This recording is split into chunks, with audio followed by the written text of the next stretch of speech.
Hey everyone, welcome to back my channel pharmacy education CR seven में। Friends, आज का जो हमारा लेक्चर है जिसमें हम बात करेंगे पोसोलॉजी के बारे में।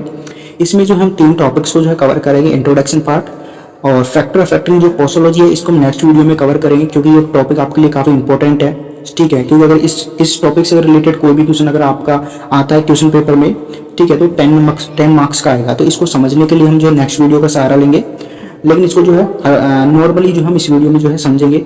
और तीसरा जो हमारा पेडियाट्रिक डोज कैलकुलेशन, इसको हम जो है इसी वीडियो में समझेंगे। ठीक है फ्रेंड्स, तो पोसोलॉजी को अगर फ्रेंड्स हमको समझना है तो इसके लिए हमें प्रिस्क्रिप्शन को ठीक तरह से समझना होगा। ठीक है, क्योंकि पोसोलॉजी की जो मेन जड़ है वो आपका प्रिस्क्रिप्शन है। अगर आपको प्रिस्क्रिप्शन को ठीक से, यानी कि प्रिस्क्रिप्शन अगर आपको ठीक से समझ में आ गया तो पोसोलॉजी आपको ऑटोमेटिकली समझ में आ जाएगा। ठीक है फ्रेंड्स, तो पोसोलॉजी को हम तीन तरीके से समझेंगे। पहले हम नोट्स के थ्रू समझेंगे, दूसरा यहाँ पर हम नॉर्मली जो है इसको समझेंगे, और एक जो आपका जो है प्रिस्क्रिप्शन है, यानी कि प्रिस्क्रिप्शन फॉर्मेट है, उसके अकॉर्डिंग हम पोसोलॉजी को समझेंगे। तो यानी कि तीनों तरीके से जो आपका कॉन्सेप्ट जो है क्लियर हो जाएंगे पोसोलॉजी के। ठीक है, तो सबसे पहले हम बात करें फ्रेंड्स, पोसोलॉजी क्या होती है। पोसोलॉजी जो होता है फ्रेंड्स, ये दो वर्ड से मिलकर बना होता है। पहला आता है पोसोस, ठीक है, दूसरा आता है आपका लोगोस। पोसोस का मतलब होता है फ्रेंड्स हाउ मच, ठीक है, यानी कि कितना या कितनी, ठीक है, और लोगोस का मतलब होता है साइंस। ठीक है, तो यहाँ पर जो पोसोस है यानी कि कितना, यानी कि हाउ मच को रिप्रेजेंट करेगा, और हाउ मच किसको रिप्रेजेंट करेगा, ड्रग की क्वांटिटी को रिप्रेजेंट करेगा। तो एक प्रकार से पोसोस का मतलब हो गया, यानी कि पोसोस जो होता है उसका मतलब होता है हाउ मच, और ये किसको रिप्रेजेंट करता है, किसी भी ड्रग की क्वांटिटी को रिप्रेजेंट कर रहा है। ठीक है, तो पोसोलॉजी के अंदर हम क्या देखते हैं, पोसोलॉजी के अंदर हम किसी भी पेशेंट को कितने अमाउंट में हम ड्रग दे जिससे उसे एक अच्छा थेरापेटिक एक्शन मिले, वही क्या कहलाती है, पोसोलॉजी कहलाती है। अब ये जो ड्रग का अमाउंट कितना भी हो सकता है फ्रेंड्स, 50 mg हो सकता है, 100 mg हो सकता है, 200 mg हो सकता है, 500 mg हो सकता है। ये डिपेंड करता है कि आपका पेशेंट किस टाइप का है, ओल्ड है या फिर आपका पेशेंट चाइल्ड है या फिर एडल्ट है। ठीक है, उसके अकॉर्डिंग जो हम उसको मेडिसिन देंगे। ठीक है, लेकिन हम पोसोलॉजी में सिर्फ इतनी ही बात करेंगे कितने अमाउंट में हम पेशेंट को ड्रग दें ताकि उसे एक अच्छा थेरापेटिक एक्शन मिले, वही क्या कहलाती है, पोसोलॉजी कहलाती है। और ये सारी जो प्रोसेस होती है जिसके हम स्टडी कर रहे हैं वो क्या कहलाती है, आपकी साइंस, जिसे हम लोगोस कहते हैं। ठीक है, तो पोसोलॉजी के अंदर हम सिर्फ और सिर्फ किसके बारे में हम बात करेंगे, ड्रग की क्वांटिटी के बारे में हम बात करेंगे। ताकि ये ड्रग कितनी भी हो सकती है, वो डिपेंड करती है पेशेंट किस टाइप का है, लेकिन हम सिर्फ और सिर्फ ड्रग की क्वांटिटी के बारे में हम बात करेंगे कि कितने अमाउंट में हम ड्रग दे रहे हैं पेशेंट को ताकि उसे एक अच्छा थेरापेटिक एक्शन मिल जाए। ठीक है, वो क्या कहलाती है, आपकी पोसोलॉजी कहलाती है। उसके बाद में हम तीसरा टॉपिक्स को डायरेक्ट देखते हैं, जिसमें हम बात करें पेडियाट्रिक डोज कैलकुलेशन। नाम से ही पता है डोज कैलकुलेशन। अब डोज क्या होती है, जो मेडिसिन होती है, ड्रग होती है, उनकी कैलकुलेशन करना है हमें।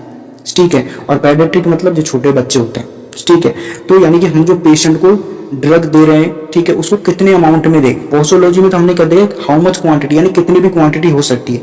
अब उस क्वांटिटी को हमें पता करने के लिए हमें किसका सहारा लेना पड़ेगा, पेडियाट्रिक डोज कैलकुलेशन का सहारा लेना पड़ेगा। क्योंकि अगर हमारा पेशेंट अगर चाइल्ड है तो हम उसके अकॉर्डिंग उसको मेडिसिन देंगे। ठीक है, क्योंकि उसे कम खुराक की रिक्वायरमेंट होगी।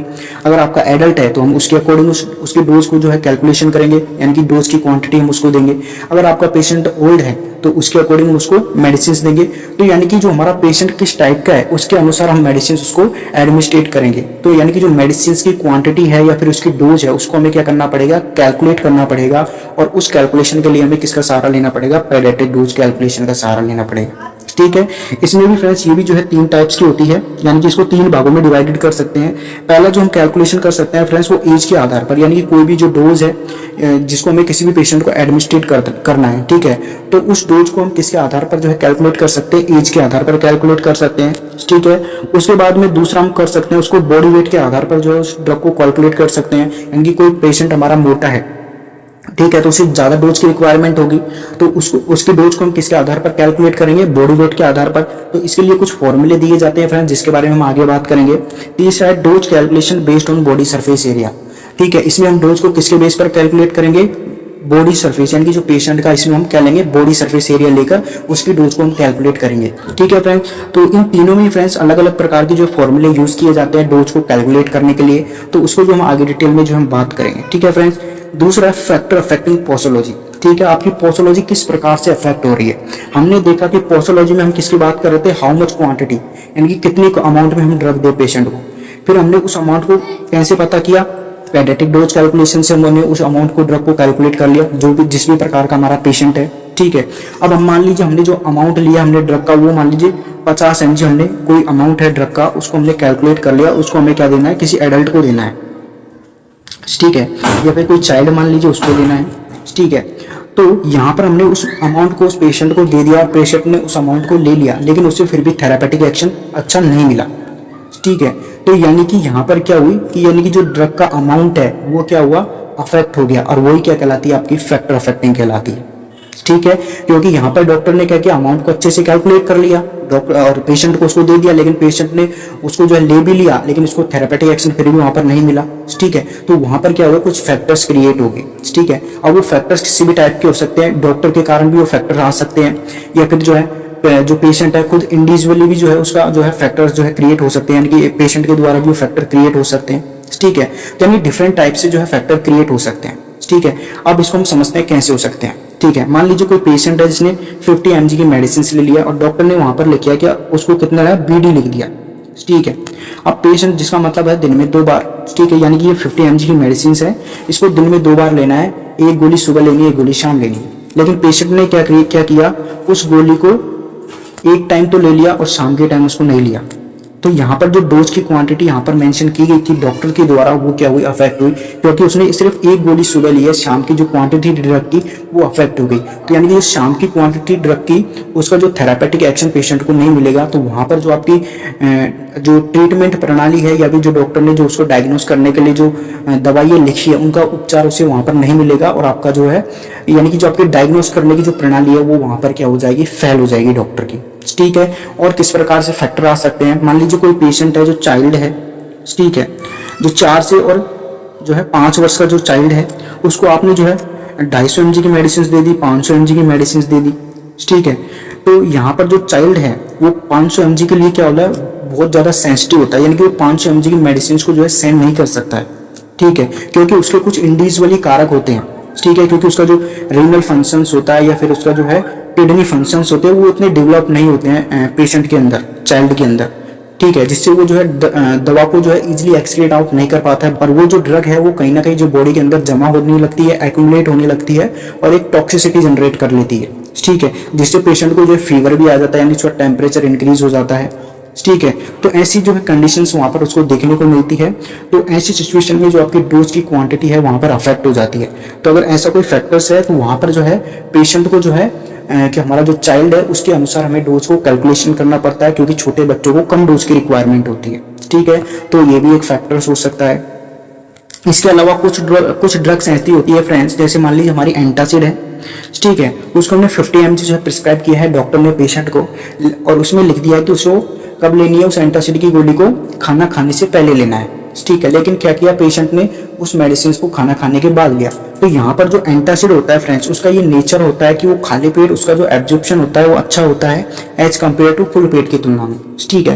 तो यानी अगर पेशेंट खाली पेट में नहीं लेकर उसे फुल पेट लेगा, यानी खाना खाने के बाद लेगा, तो जो मेडिसिन है उसका थेरापेटिक एक्शन उसे अच्छा नहीं मिलेगा, ठीक है।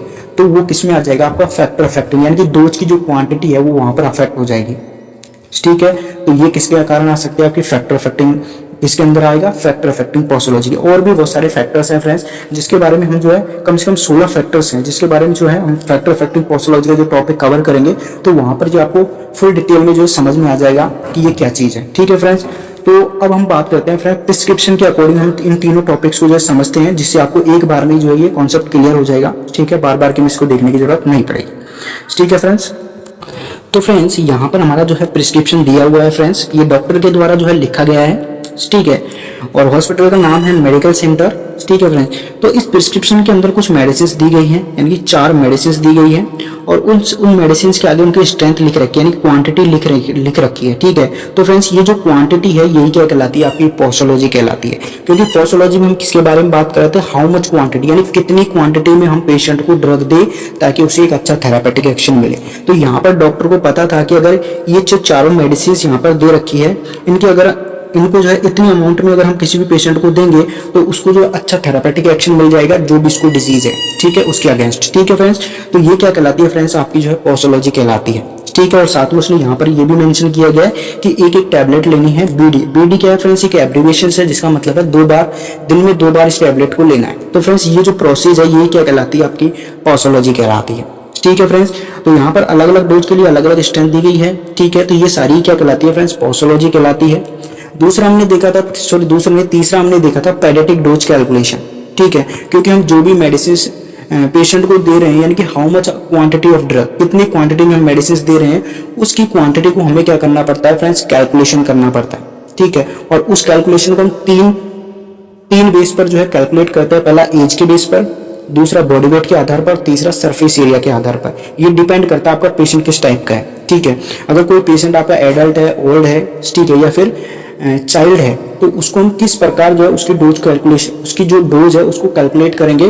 तो उसकी डोज को हम 3 टाइप से कैलकुलेट कर सकते हैं, एज के आधार पर, बॉडी सरफेस एरिया के आधार पर और एक बॉडी वेट के आधार पर, ठीक है। तो यहाँ पर इस प्रिस्क्रिप्शन के अंदर जो डॉक्टर ने इस डोज को कैलकुलेट किया है वो किसके आधार पर किया है, एज के आधार पर इस डोज को कैलकुलेट किया है, ठीक है। और ये जो हमारा पेशेंट है वो किस टाइप का है, एडल्ट टाइप का है, ठीक है। इसलिए डॉक्टर ने यहाँ पर मेडिसिन लिख रखी है कि आपको 100 mg मेडिसिन लेनी है बेटालॉग, तो उसको जो है अच्छा थेरापेटिक एक्शन वहाँ पर मिल जाए, ठीक है। और यहाँ पर पेशेंट का नाम भी दिया हुआ है जोहन हिस्मिथ, ठीक है फ्रेंड्स। तो ये आपका क्या हुई, पोस्टोलॉजी हुई और पेडियाट्रिक डोज कैलकुलेशन हुई।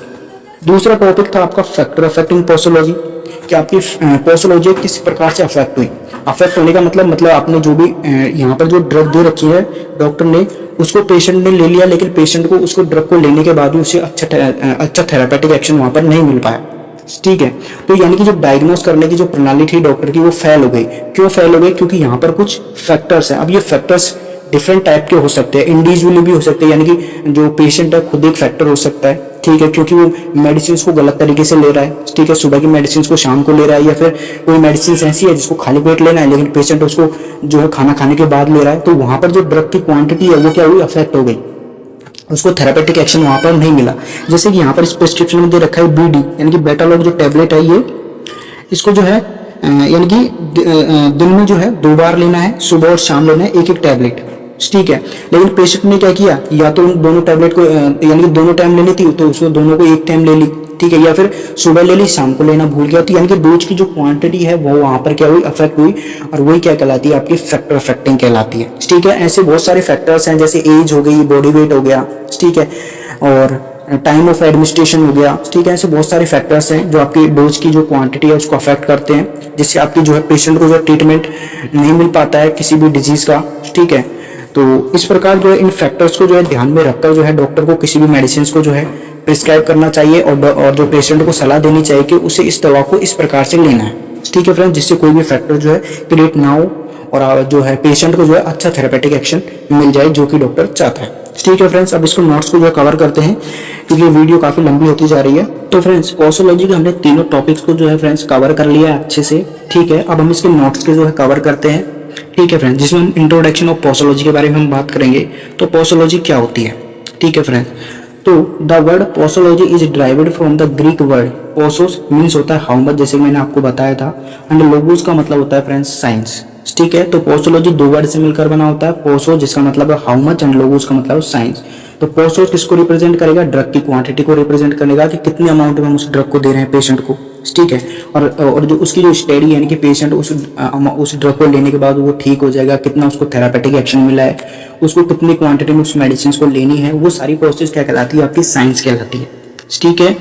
तो वो क्या कहलाती है, आपकी पोस्टोलॉजी कहलाती है, ठीक है। तो posology the branch of medicine, ठीक है। पोस्टोलॉजी क्या होती है, ब्रांच ऑफ मेडिसिन, क्योंकि इसमें हम क्या कर रहे हैं, ड्रग की क्वांटिटी का मेजरमेंट कर रहे हैं कि कितने अमाउंट में हम उस ड्रग को दे रहे हैं। तो मेडिसिन है, ड्रग है, टैबलेट है, जो भी आपकी वो है जो है मेडिसिन है, उसकी क्या है, ये क्या है, एक शाखा है, ठीक है।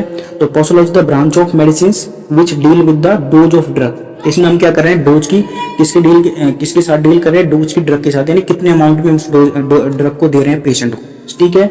मेजरमेंट ऑफ ड्रग का मेजरमेंट कर रहे हैं, ठीक है। मेजरमेंट करके तो हमें पता चलेगा कि कितने अमाउंट में हम उस पेशेंट को ड्रग दे ताकि उसे अच्छा थेरेपेटिक एक्शन मिले। क्वांटिटी ऑफ ड्रग, ठीक है, कितनी क्वांटिटी में हम उस पेशेंट को ड्रग दे, ठीक है। Which can be administrate to a patient, यानी उसको जो क्वांटिटी हम पेशेंट को दे रहे हैं उसको एडमिनिस्ट्रेट करने के बाद जो भी थेरापेटिक एक्शन हमें चाहिए अगर वो पेशेंट को वहां पर मिलता है तो वो क्या कहलाती है, आपकी पोस्टोलॉजी कहलाती है, ठीक है। तो which can be administrate to a patient to get desired pharmacological action, called as posology. ठीक है फ्रेंड, तो पोसोलॉजी क्या है? ब्रांच ऑफ मेडिसिन, क्योंकि इसमें मेडिसिन की क्वांटिटी के साथ डील करते हैं कि कितनी क्वांटिटी में हम कोई भी मेडिसिन दे, ड्रग दे। ठीक है, जिसको हमें किसी भी पेशेंट को जो एडमिनिस्ट्रेट करना है, उस ड्रग की क्वांटिटी को लेने के बाद उसे जो थेरापेटिक एक्शन मिलता है, जो भी डॉक्टर पेशेंट के अंदर चाहता है, तो वो क्या कहलाती है? आपकी पोसोलॉजी कहलाती है। ठीक है फ्रेंड्स, अब हम बात करेंगे पेडियाट्रिक डोज कैलकुलेशन के पेडियाट्रिक डोज कैलकुलेशन के बारे में हम जो है बात करते हैं। ठीक है, कि पेडियाट्रिक डोज कैलकुलेशन क्या होती है, किस प्रकार हम ड्रग की क्वांटिटी को जो है कैलकुलेट करते हैं। तो फ्रेंड्स, अब हम कोई भी जो ड्रग हम पेशेंट को दे रहे हैं उसको कैलकुलेशन करना बहुत जरूरी होता है। ठीक है, क्योंकि आप बिना कैलकुलेट करे हुए कोई भी मेडिसिन हम पेशेंट को नहीं दे सकते। ठीक है, अगर आपका पेशेंट चाहे चाइल्ड हो सकता है, चाहे एडल्ट हो सकता है, चाहे ओल्ड हो सकता है, जिस भी टाइप का आपका पेशेंट है, तो उसके लिए आपको कोई भी जो डोज है या मेडिसिन है उसको कैलकुलेट करना बहुत ही जरूरी होता है। ठीक है फ्रेंड्स, तो फ्रेंड्स सबसे पहले हम जो है डोज की जो कैलकुलेशन करेंगे वो पेशेंट की एज के आधार पर करेंगे कि हमारा जो पेशेंट है वो कितना एज का है और उससे कितनी डोज की रिक्वायरमेंट होगी। ठीक है, एक अच्छे थेरापेटिक एक्शन के लिए। ठीक है, तो इसके लिए कुछ फॉर्मूले दिए गए हैं आपकी फार्मास्यूटिक्स में, जिसमें से जो आपका सबसे पहला जो रूल आता है या फॉर्मूला आता है वो आता है आपका Young's rules. Young's rules friends क्या है? ये 4 से 12 ईयर्स ओल्ड जो चाइल्ड होते हैं उनके लिए यूज़ किया जाता है, यानी कि 4 से लेकर 12 ईयर्स ओल्ड के जो है चाइल्ड होते हैं उनके लिए फॉर्मूला यूज़ किया जाता है डोज की कैलकुलेशन के लिए। ठीक है, इसमें जो एज होती है वो वर्ष में ली जाती है, यानी कि ईयर्स में ली जाती है।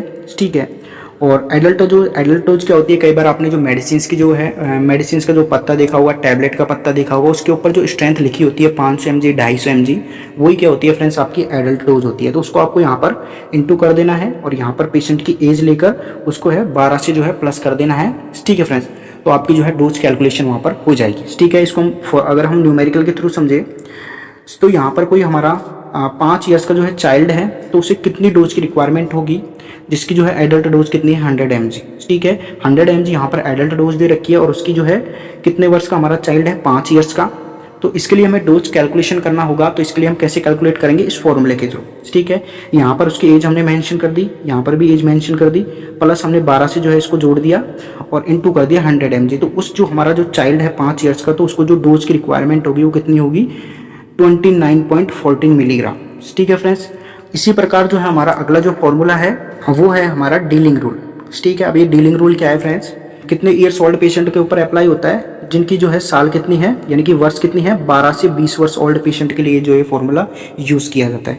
कोई हमारा पेशेंट अगर 12 से लेकर 20 ईयर्स का है, ठीक है, मान लीजिए 16 का भी हो सकता है, 17 का भी, 18, तो उसके लिए फॉर्मूला यूज़ किया जाता है आपका डीलिंग रूल, डोज की कैलकुलेशन करने के लिए उनके लिए। ठीक है, तो इसमें एज आपकी जो है ईयर्स में लेनी पड़ेगी, जितने भी वो साल का है उसको जो है डिवाइडेड करना है आपको 20 से, और आपकी जो एडल्ट डोज जो भी वहाँ पर मेंशन कर रखी हो आपको एडल्ट डोज दी गई है उसको आपको मल्टीप्लाई कर देना है। ठीक है, अगर मान लीजिए उसकी एडल्ट डोज 250 mg है, ठीक है, and the age of child is कितनी है?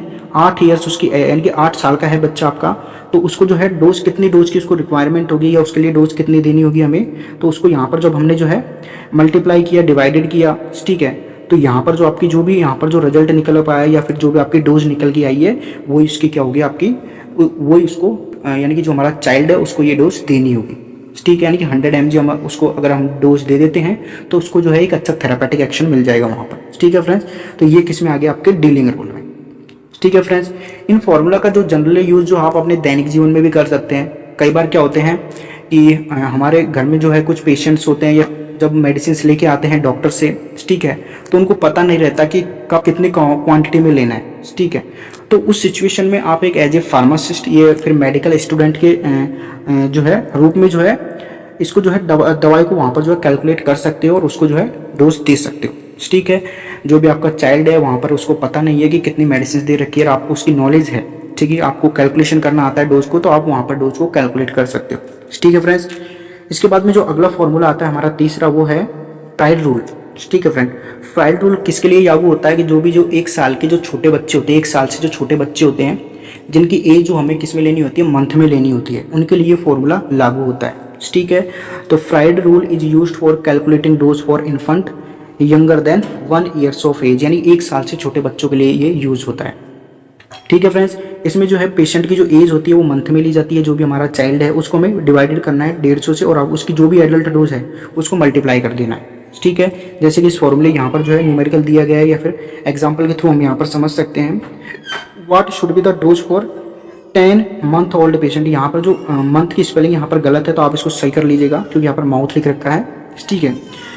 If the adult dose is 100 mg, मान लीजिए कोई 10 मंथ का कोई हमारा चाइल्ड है, उसकी डोज 100 mg है, ठीक है, तो उसको कितनी डोज की रिक्वायरमेंट होगी, तो उसको यहाँ पर हम जो है कैलकुलेट कर सकते हैं इस प्रकार, इस फॉर्मूले के थ्रू। तो यहाँ पर जो भी आपका जो भी है मेडिसिन की स्ट्रेंथ यहाँ पर निकल के आई है, वो उस पेशेंट को देनी होगी, जिससे उसको एक अच्छा थेरापेटिक एक्शन मिल जाए, ठीक है फ्रेंड्स। तो ये आपका क्या है, फ्राइड्स रूल है। इसके अलावा चौथा जो हमारा रूल आता है फ्रेंड्स, वो है काउलिंग फॉर्मूला, ठीक है। काउलिंग फॉर्मूला क्या होता है फ्रेंड्स, ये जो है आपका जो 2 years ऑफ एज या उससे ओल्डर, ठीक है, जो 2 साल के बच्चे होते हैं या फिर उससे भी ओल्ड होते हैं, उनके लिए इस फॉर्मूले का जो है जनरली यूज़ किया जाता है। तो इस फॉर्मूले के द्वारा भी जो आप उसकी जो है डोज की कैलकुलेट कर सकते हो। इसमें आपको जो एज ईयर्स में लेनी होगी, +1 से जो उसको जो प्लस कर देंगे और डिवाइडेड कर देंगे 24 से उसकी एडल्ट डोज को कैलकुलेट करके, ठीक है। तो ये आपका क्या हुआ, काउलिंग फॉर्मूला। तो यानी कि एज के आधार पर हम किसी भी पेशेंट की डोज को कैलकुलेट कर सकते हैं, ठीक है फ्रेंड्स। दूसरा हमने कहा था कि डोज की जो कैलकुलेशन होती है वो बेस्ड होती है बॉडी सरफेस एरिया के आधार पर, नहीं बॉडी वेट के आधार पर, यानी कि बॉडी वेट के आधार पर भी हम जो है किसी भी पेशेंट की डोज को कैलकुलेट कर सकते हैं, ठीक है फ्रेंड्स। इसके लिए भी कुछ फॉर्मूले दिए होते हैं, जिसमें आता है आपका सबसे पहला आता है क्लार्क फॉर्मूला। यहाँ पर फ्रेंड्स 2 फॉर्मूले होते हैं, एक तो क्लार्क फॉर्मूला होता है, इसमें क्या होता है कि पेशेंट का जो वेट लिया जाता है वो पाउंड में लिया जाता है। जितने भी जो जिम के सामान आते हैं फ्रेंड्स, वो किस में आते हैं, पाउंड में आते हैं, ठीक है। तो यहाँ पर हमें वेट किस में लेना होगा, पाउंड में लेना होगा, और उसको डिवाइडेड करना है 150 से, और उसके एडल्ट डोज को यहाँ पर कैलकुलेट करना है, ठीक है। तो एक तो तरीका होगा, हम पेशेंट का पाउंड में वेट लेकर डोज को कैलकुलेट कर सकते हैं, ठीक है। और फिर इसी फॉर्मूले को जो है मॉडिफाई करके हमने उसको किस में चेंज कर दिया, केजी में, ठीक है। अब वो केजी में किस प्रकार से हो सकता है, तो यहाँ पर हमें वेट लेना होगा केजी में, वहाँ पर हमने किस में लिया था, पाउंड में, और यहाँ पर जो वेट आपका केजी में है और उसको 70 से जो है डिवाइडेड करना है। वहाँ पर हमें 150 से डिवाइडेड करना था, क्योंकि वहाँ पर वेट पाउंड में था, ठीक है। और यहाँ पर एडल्ट डोज इसको मल्टीप्लाई कर दे, यानी कि ये दोनों ही फॉर्मूले जो है फ्रेंड्स बॉडी वेट के लिए यूज़ किए जाते हैं, ठीक है। बस शर्त ये है कि उसमें जो है पाउंड में वेट ले रहे थे, यहाँ पर हम किस में लेंगे, केजी में वेट लेंगे, ठीक है। अब इन दोनों को जो हम समझ लेते हैं एग्जाम्पल के थ्रू। इफ़ ये चाइल्ड वेट कितना है, 30 LB, यहाँ पर जो LB है ये किसको रिप्रेजेंट करके, आपके पाउंड को रिप्रेजेंट करना है, यानी कि कोई पेशेंट है उसका जो वेट है वो पाउंड में दिया गया है 30 LB, उसको जो है डोज की उसकी जो एडल्ट डोज है वो कितनी है, 200 mg है। तो what should be the dose require by a child, यानी कि उस चाइल्ड के द्वारा कितनी डोज की रिक्वायरमेंट होगी, यानी कि हमें उसको कितने डोज को देना होगा एक अच्छे थेरापेटिक एक्शन के लिए, ठीक है। तो अगर आपको पाउंड में उसका वेट को कैलकुलेशन, यानी कि उसकी डोज को कैलकुलेशन करना है पाउंड में बॉडी वेट लेकर, तो आप इस प्रकार से कैलकुलेट कर सकते हो, ठीक है। जिसमें हमने पाउंड में वेट ले लिया और उसको डिवाइडेड कर दिया भाग से, और उसके मल्टीप्लाई कर दिया उसकी एडल्ट डोज जो भी यहाँ पर दे रखी है 200 mg, ठीक है फ्रेंड्स। तो यहाँ पर उसका जो पाउंड के आधार पर जो बॉडी वेट हमने लिया, तो उसकी जो डोज कैलकुलेशन आई वो कितनी आई, 40 mg, ठीक है।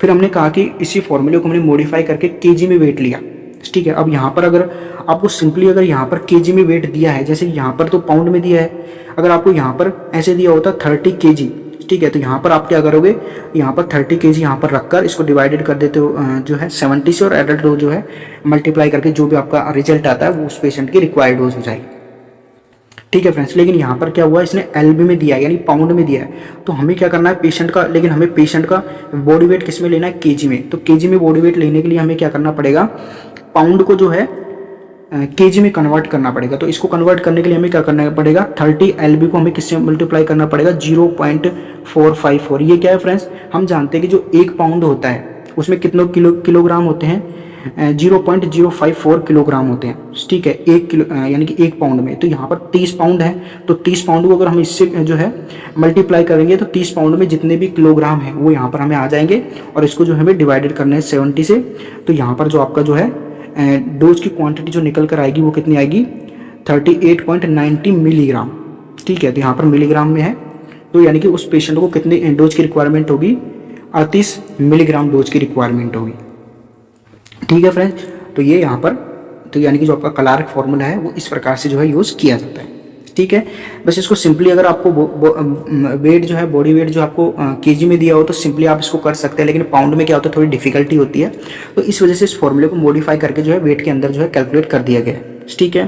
तो आप इस प्रकार से जो कैलकुलेट कर सकते हैं। और अगर आपको पाउंड में दिया है वेट पाउंड में दिया है, तो उस वेट को किलोग्राम में कन्वर्ट करने के लिए आपको जो है 454 से जो है मल्टीप्लाई कर देंगे तो आपका जो भी जो है किलो कितना केजी का जो बच्चा है वो यहाँ पर आ जाएगा। इसका जो रिजल्ट है यानी कि इसकी जो कैलकुलेशन है वो निकल कर आएगी, वो पेशेंट का बॉडी वेट आ जाएगा, ठीक है। और उसको जो है डिवाइडेड करेंगे 70 से और एडल्ट डोज उसको जो है मल्टीप्लाई करके जो भी आपका रिजल्ट आएगा वो उस पेशेंट की क्या होगी, रिक्वायर्ड डोज होगी। यानी कि उस पेशेंट को हम इतनी डोज दे देंगे तो उसको अच्छा थेरेपेटिक एक्शन मिल जाएगी, ठीक है फ्रेंड्स। तो दोनों ही फॉर्मूले को आपको जो है इजिली जो है समझा दिया, ठीक है फ्रेंड्स। इसके बाद में अगला जो हमारा जो फॉर्मूला आता है, ठीक है, वो क्या आता है।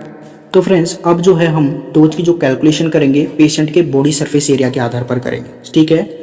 तो इसमें जो है जो फॉर्मूला कुछ इस प्रकार से है। इसमें जो है body surface area of child, यानी कि जो चाइल्ड है हमारा पेशेंट है उसका बॉडी सरफेस एरिया लेना होगा चाइल्ड का किसमें, मीटर स्क्वायर में, ठीक है। और body surface area of adult, जो हमारा एडल्ट होता है उसका बॉडी सरफेस एरिया की रिक्वायरमेंट होगी, वो भी किसमें होगा, मीटर में। और इसको जो एडल्ट डोज से जो है कैलकुलेशन करना होगा, ठीक है। अब ये कैसे कैलकुलेट होगा उसको समझते हैं। If the adult dose of a drug is 100 mg, ठीक है, and calculate the approximate dose for a child with body surface area कितना है, 0.83 मीटर स्क्वायर है। तो यहाँ पर जो पेशेंट का यानी कि जो हमारा चाइल्ड है उसका बॉडी सरफेस एरिया दे रखा है, ठीक है, 0.83 मीटर स्क्वायर। और यहाँ पर हमें body surface area of adult, ठीक है। तो यहाँ पर जो बॉडी सरफेस एरिया होता है किसी भी एडल्ट का, अगर हम एवरेज सरफेस एरिया की बात करें तो वो कितना होता है, 1.73 मीटर स्क्वायर। ये हम मान कर चलते हैं, ठीक है, कि इतना हो सकता है, ठीक है। फॉर्मूले के अकॉर्डिंग यानी कि एवरेज मानकर हम इतना चलते हैं, ठीक है। और उसको एडल्ट डोज से जो है मल्टीप्लाई कर देते हैं। तो जो भी हमारे यहाँ पर mg यहाँ पर जो है रिजल्ट आएगा यानी कि 48 mg या फिर 47.97 मिलीग्राम जो भी आपकी डोज यहाँ पर आई है वो उस पेशेंट को देनी होगी, जिससे उसको एक अच्छा थेरेपेटिक एक्शन मिल जाएगा, ठीक है फ्रेंड्स। अब हम बात करते हैं फ्रेंड्स बॉडी सरफेस एरिया, ठीक है। अब बॉडी सरफेस एरिया कैसे निकालते हैं किसी भी पेशेंट का, हमने यहाँ पर एवरेज मानकर चला था, लेकिन अगर हम निकालना चाहे बॉडी सरफेस एरिया कैसे निकालते हैं तो इसके लिए कुछ एक फॉर्मूला यूज़ किया जाता है फ्रेंड्स। वो कैसा होता है देखते हैं। तो फ्रेंड्स यहाँ पर दोनों ही फॉर्मूले दिए गए हैं फ्रेंड्स, ठीक है, बॉडी सरफेस एरिया को निकालने के लिए, ठीक है। इसमें क्या करना पड़ता है फ्रेंड्स, किसी भी पेशेंट के बॉडी सरफेस एरिया को निकालने के लिए हमें दो चीज़ों की रिक्वायरमेंट होती है। पहला उसकी हाइट की जो हमें सेंटीमीटर में लेनी होती है, और उसका वेट यानी कि कितने किलोग्राम का है वो पेशेंट, ठीक है। तो जो जितने भी हमें उसको जितनी भी उसकी हाइट है या फिर उसका वेट है उसको हमें कैलकुलेट करना पड़ता है और उसको डिवाइडेड करना है 3600 से, ठीक है। तो यहाँ पर जो है उसको जो एग्जाम्पल के थ्रू समझाए जो है समझ सकते हैं। तो यहाँ पर जो है आपका बॉडी सरफेस एरिया दे रखा है। तो यहाँ पर जो हमने हाइट ली है, ठीक है, हाइट ली है कितना, 165 सेंटीमीटर उसकी हाइट है, और वेट कितना है 65 किलोग्राम, ठीक है। उसको डिवाइडेड किया 3600 से। तो यहाँ पर जो एवरेज जो सरफेस आया उस पेशेंट का वो कितना है, 1.70 मीटर स्क्वायर आया। तो बॉडी सरफेस एरिया निकालने के लिए हमें पेशेंट को वेट और उसकी हाइट की रिक्वायरमेंट होती है, ठीक है फ्रेंड्स। यहाँ पर जो वेट है वो आपका केजी में है, लेकिन अगर वही वेट आपका किस में हो, एलबी यानी कि पाउंड में हो, ठीक है, तो उसके लिए आपको फिर क्या करना पड़ेगा, उसका जो भी पाउंड है यानी कि वहाँ पर जो भी मेंशन किया गया है 30 एलबी पाउंड है या 40 एलबी पाउंड है उस पेशेंट का वेट है, उसको यहाँ पर जो है मेंशन करके उसकी हाइट को जो है मल्टीप्लाई कर देंगे।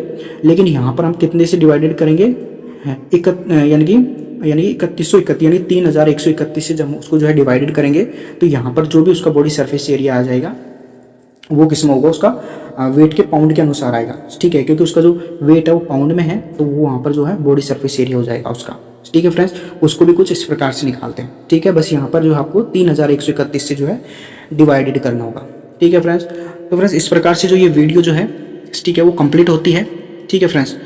तो गाइज आप लोगों से रिक्वेस्ट है, यदि आपने हमारे चैनल को अब तक लाइक एंड सब्सक्राइब नहीं किया है तो चैनल को लाइक एंड सब्सक्राइब कर लीजिएगा। आपका हर एक कमेंट एंड हर एक लाइक हमें एक नई एनर्जी देता है ऐसे इंटरेस्टिंग वीडियो बनाने के लिए, जिससे आपके फार्मेसी से रिलेटेड जो भी कॉन्सेप्ट है या फिर डाउट है वो क्लियर हो पाए और आपकी फार्मेसी की प्रिपरेशन जो है फ्रेंड्स वो कंटिन्यूस चलती रहे। तो मिलते हैं नेक्स्ट वीडियो में।